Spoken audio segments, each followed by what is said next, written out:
In this video, I'm going to talk about prime numbers, divisors, and reducing fractions. And we're going to start with prime numbers and divisors because those help us lead into the process for reducing fractions. So when we think of a number like 12, what numbers can go into 12, or what numbers can 12 be divided by? Well, it can be divided by numbers like 1, 2, 3, 4, 6, and 12. I can also say it can be divided nicely. So by nicely, I just mean that those numbers go into 12 evenly or with a remainder of 0. So for instance, 12 divided by 1 is 12. 12 divided by 2 is 6. 12 divided by 3 is 4. So I'm getting whole numbers. So 12, if I took 12 and divided it by 7, for example, that answer is not whole. So I don't get a nice answer there. So we say 7 is not a factor, or 7 is not a divisor of 12. And so all of these numbers, 1, 2, 3, 4, 6, and 12, those are called divisors of the number 12. They're also called factors. That's another word. Factors and divisors are synonymous. And so we're going to look at example 1 where we take a number like 15 and we're going to list all the divisors or factors for that number. One way to do this, I like to do what's called rainbow factoring or rainbow divisors, where I always start with 1 because 1 goes in every number. So 1 times what gives us 15? Well, 1 times 15 gives us 15, and I make a little rainbow. I connect those two together. And then I increase 1. I keep going up. I say, well, does 2 go into 15 evenly? It does not. 3 does. So 3 times 5 gives us 15. 4 doesn't. 5 does, but I already listed 5, and so I've exhausted all of the numbers there. So I've got 4 divisors for 15. I've got 1, 3, 5, and 15. So the rainbow part is just so that we create those pairs and makes this a little bit easier to list it out. So for 24, I'm going to start with 1 and 24. So 1 times 24 gives us 24. So 1 goes into 24 and so does 24. 2 goes into 24. 2 times 12 gives us 24. So 12 and 2 go into 24. 3 goes into 24. So 3 times 8. So 3 and 8 are factors or divisors for 24. 4 goes into 24. 4 and 6. And then the only other number between 4 and 6 is 5, but 5 doesn't go into 24. And so we've got all of our divisors. So 1, 2, 3, 4, 6, 8, 12, and 24 are all divisors of 24. And then 11, I'm going to start with 1 and the number, so 1 and 11. 1 times 11 is 11. And then I can try 2 and 3 and 4. None of those numbers go into 11. 11 actually only has 2 factors. And if you're wondering, well, how do I know? Like, how am I doing it so quickly? If your math sense, isn't that fast, you can't do it in your head, that's totally okay. You can also rely on a calculator, and let me show you how to do that. So let's take a number like, 11. If you needed to, you could take 11 and you could divide it by 2. And you can see there I get a decimal. And then you could take 11 and divide it by 3. And you could keep going until you reach 11. You could divide 11 by all the numbers up until 11, and you'll find that you don't ever get a whole number. And so anytime you divide it and you get a decimal, that tells you that the number is not a divisor, or it's not a factor. So that's a way to use your calculator. So there's only 2 factors or 2 divisors for 11. It's 1 and 11. And so 11 is actually a special type of number. 11 is what we call a prime number, because it only has the divisors 1 and then itself. Okay, so when a number only has the divisors 1 and itself, we call that number prime. And I'm going to add one more thing to this. I'm going to say when a whole number, because only whole numbers can be prime, a whole number greater than 1 has the divisors 1 in itself, we call that number prime. And the reason I added the part greater than 1 is 1 is not a prime number. Another definition, another way to say this is it has 2 distinct factors. So 11 has distinct factors 1 and 11. Well, the number 1 only has 1 distinct factor. So that's another way to think of it. But you don't have to worry about that. Just know that 1 is not prime, and any other number that has divisors 1 in itself we call that number prime. And so let's do an example with prime numbers so we can do a little bit of practice. So we're going to label these as prime or list a divisor that shows that the number is not prime. So the number 19. So you can do this in two ways. If your number sense is pretty good and you can kind of start dividing 19 in your head by some numbers, or just looking at 19, you might say, okay, well 19, the only numbers that go into 19 are 1 and 19. So the factors for 19 are 1 and 19. Okay, 1 times 19 gives us 19. That's it. So we say this is prime. Okay, that's one way to think of it. If you're not able to do that in your head, you could take your calculator, and just like with 11, you could take 19 and just start dividing it. Start with 2. We know every number is divisible by 1, but start with 2 and then, go up from there. You could divide it by 3, you could divide it by 4, and so you can use your calculator to kind of practice there, playing around with some numbers to see if any of those numbers divide into 19. Because they don't, we're going to say that it's prime. And so then 22, we have to think, well, are there any numbers that go into 22 besides 1 in itself? So we know 1 times 22 is 22, but are there any other numbers? And there are. 2 times 11 gives us 22. And I'll give you a hint. If a number ever ends in an even number, it's going to be divisible by 2. So that tells you right there, if it's an even number, it's going to be divisible more than just 1 in itself, except for the number 2. So the number 2 itself only has factors 1 and 2, so the number 2 is considered prime. But any whole number greater than 2 that's even is going to be also divisible by 2, and therefore make it not prime. And so then we have the number 13, so we've got 1 times 13 gives us 13, so we know those are factors. Are there any other factors in the middle? There are not, and you could use your calculator to divide if you wanted to prove that, but there are not. So we say that 13 is a prime number since it only has factors 1 and itself. So for this last part, I want to work on reducing fractions, and you can use a calculator to help you reduce fractions, and I'll show you how to do that in a minute, but it is helpful to have some knowledge of how to do this by hand. So let's look at the fraction 42 divided by 52. And so what you're asking yourself here is the question, do 42 and 52 have any common factors or any common divisors? And if they do, you want to divide both of those numbers by that divisor. So, you could list them out if you wanted to. So like on the side, you could think, list out, okay, 1 times 42 gives us 42. What other factors? Well, it ends in a 2, so we know it's even. So 2 times what gives us 42? Well, 2 times 21 gives us 42. And there actually aren't any other factors besides 1, 2, 21, and 42. So those are the numbers that go into 42. And then 52, we have 1 and 52. And again, we're looking for common factors here. So 1 is always a common factor, but that's not going to get us anywhere. We want to look for common factors that are bigger than 1. And so 52 also ends in 2. So I know that 2 goes into it. So 2 times what gives us 52? Well, 2 times 26. And so if we look at the list here, they both have a common factor of 2. And so because they have a common factor of 2, you can divide both of these by that common factor. And so if I divide those both by the common factor of 2, I end up getting 21 over 26. And then at this point, you can always ask yourself, it's always a good idea to kind of go through that process again.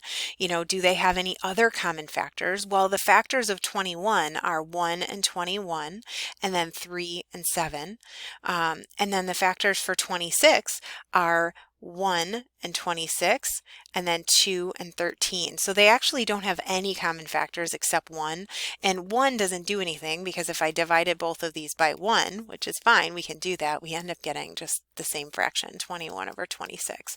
And so 21 over 26 would be our final answer, or our reduced answer there. And so let me show you how you do this on a calculator.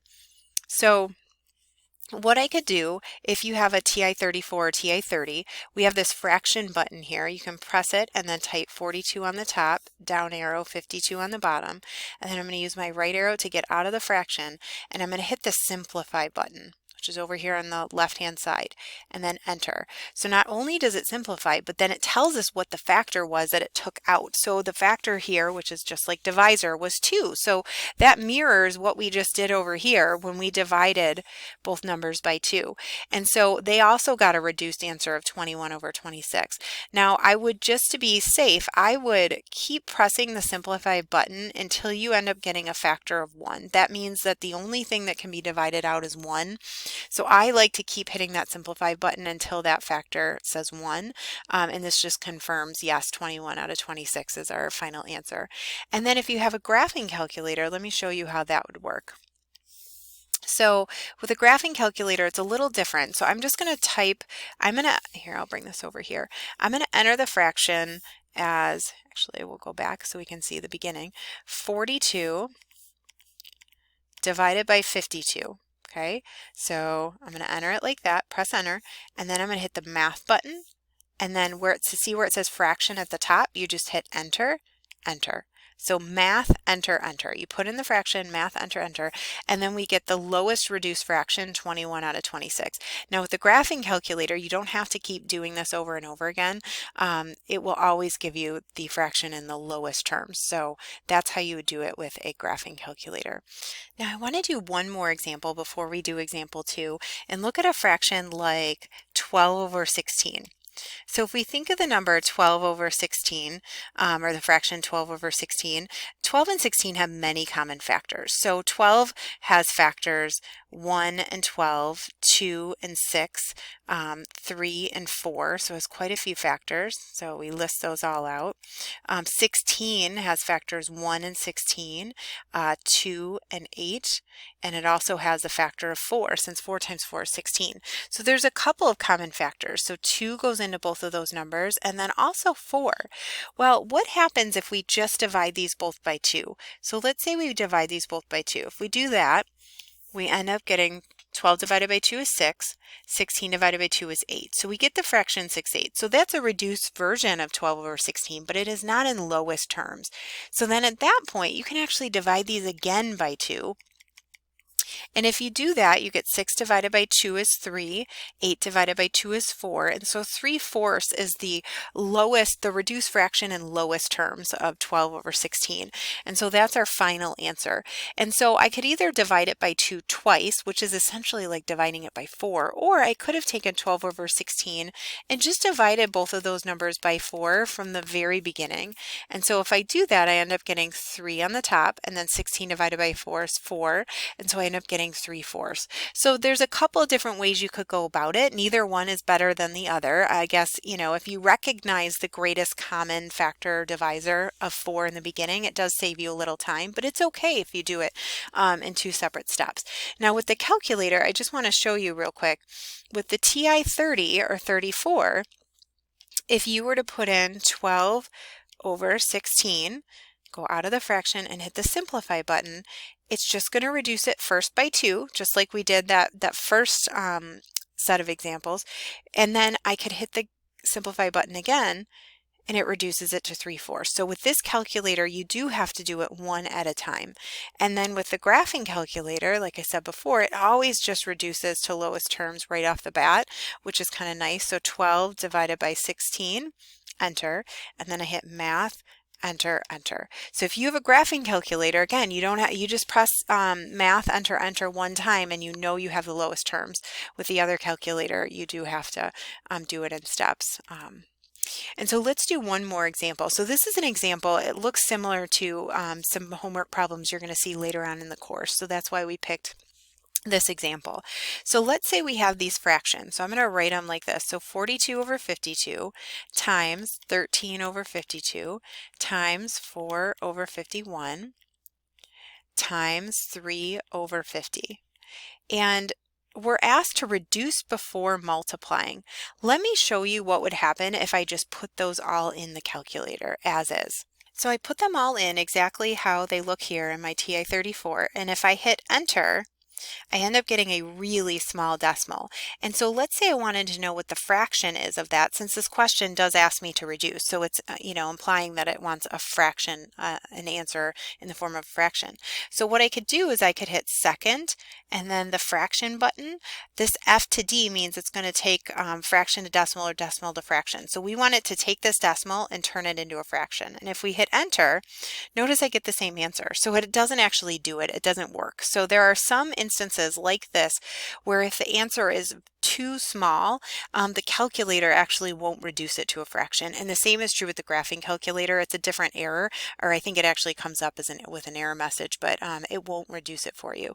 The best way to approach this is to either look at each individual fraction. So we could look at each individual fraction and reduce, or we could actually just list it as one big fraction. Since when we have fractions that are multiplied by each other, it's the same thing as just multiplying all those numerators together and dividing by all of the denominators. So we've got 52 and 52 and 51 and 50. And so you can look, we still have all the individual fractions in there, but we just kind of put it together. And so I'm going to go through all of the numbers and just see if I can find any common factors. And the nice thing about doing it this way is we don't have to always work vertically. So like with this first two, 42 and 52, those do have a common factor. So 2 goes into both of those numbers. So if we divide both of those by 2, we end up getting, so on the top, we end up getting 21 on the top and then 26 on the bottom. 13 and 52, those have common factors. So those are both divisible by 13. So 13 divided by 13 is 1, and 52 divided by 13 is 4. And then if I look at 4 and 51, those actually don't have any common factors. And 3 and 50 don't have any common factors, but we can actually kind of go diagonally here. So 4 and 50, those do have common factors. Those are both even numbers. So both of those are divisible by 2, and it's okay that we're dividing both by 2 and they're both not right on top of each other, because multiplication is commutative. So I could actually move that 50 and 51 in the bottom if I wanted to. So 4 divided by 2 is 2. So I'm left with a 2 on the top. And then on the bottom, 50 divided by 2 is a 25. So I've got that there. And then the 3 and the 51, those are actually both divisible by 3. So if I divide the 3 by 3 and the 51 by 3, I get 3 divided by 3 is 1 in the numerator, and 51 divided by 3 is 17 in the denominator. And so eventually all these numbers actually end up reducing. And then what I can do is I can just multiply the numerators. So 21 times 1 times 2 times 1 gives me 21. Okay, or I'm sorry, not 21. 21 times 2 actually gives me 42. But you know what I missed is I could actually reduce this once more. And so instead of writing 21, let me go back here. There's actually one more set of numbers that I can reduce, and it's this 2 and 26. So those can both be divided by 2. Okay, and when I do that, I get, so in my numerator, I have 21. And then I don't even need to list the 1. The 2 divided by 2 is 1, so that just goes away. So I just have a bunch of, if you want, I can write it on the top, but those 1s are not necessary to even write. And then 26 divided by 2 is 13 on the bottom, times 4, times 17, times 25. And so we have a 21 on the top. So if I multiply all of those numbers in the numerator, I get 21. And then if I multiply all of these numbers in the denominator, I get 22,100. And so that is the fraction in the lowest terms, okay?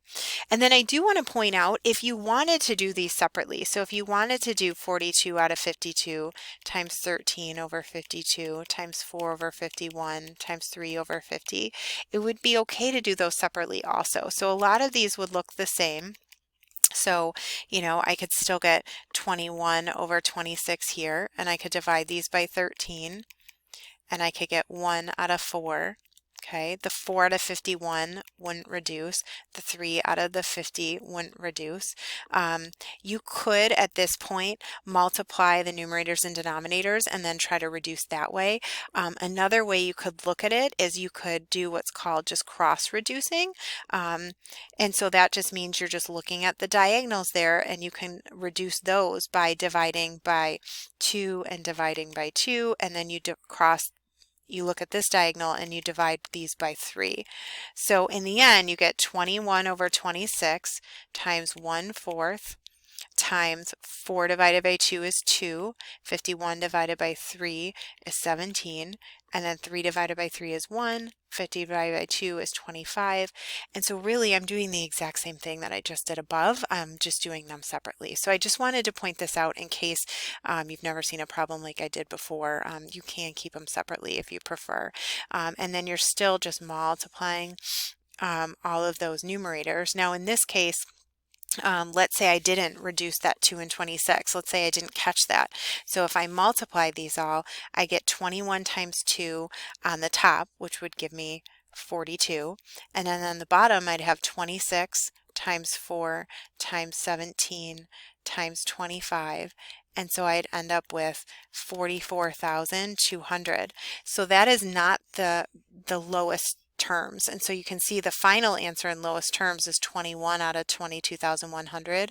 So at that point, you could divide the answer by 2, both top and bottom by 2, and you get 21 over 22,100. So if you, just to recap, if you don't fully reduce as you're going, you do have to look at your final answer and see if that has to be reduced. If you are able to fully reduce everything before multiplying, then you don't have to do any reducing in the end. So there are several ways to go about doing this, and both of these are just as good.